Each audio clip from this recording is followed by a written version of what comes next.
রবিবার সারা দেশে অস্থায়ীভাবে আংশিক মেঘলা আকাশ সহ আবহাওয়া প্রধানত শুষ্ক থাকতে পারে। এছাড়া দিন ও রাতের তাপমাত্রা সামান্য বাড়তে পারে বলে জানিয়েছে আবহাওয়া অধিদপ্তর।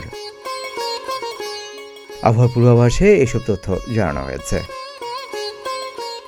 পূর্বাভাসে আরও বলা হয়, অস্থায়ীভাবে আংশিক মেঘলা আকাশ সহ সারা দেশের আবহাওয়া শুষ্ক থাকতে পারে, তবে ঢাকা ও ময়মনসিংহ বিভাগের দু এক জায়গায় হালকা অথবা গুঁড়ি গুঁড়ি বৃষ্টির সম্ভাবনা রয়েছে।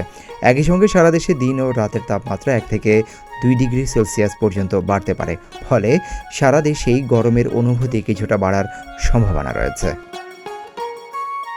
পূর্বাভাসে সিনোপটিক অবস্থার সম্পর্কে বলা হয়েছে, লঘুচাপের বর্ধিতাংশ পশ্চিমবঙ্গ ও তৎসংলগ্ন এলাকায় অবস্থান করছে, আর মৌসুমে স্বাভাবিক লঘুচাপ দক্ষিণ বঙ্গোপসাগরে অবস্থান করছে। সোমবারও সারা দেশে দিন ও রাতের তাপমাত্রা সামান্য বাড়তে পারে।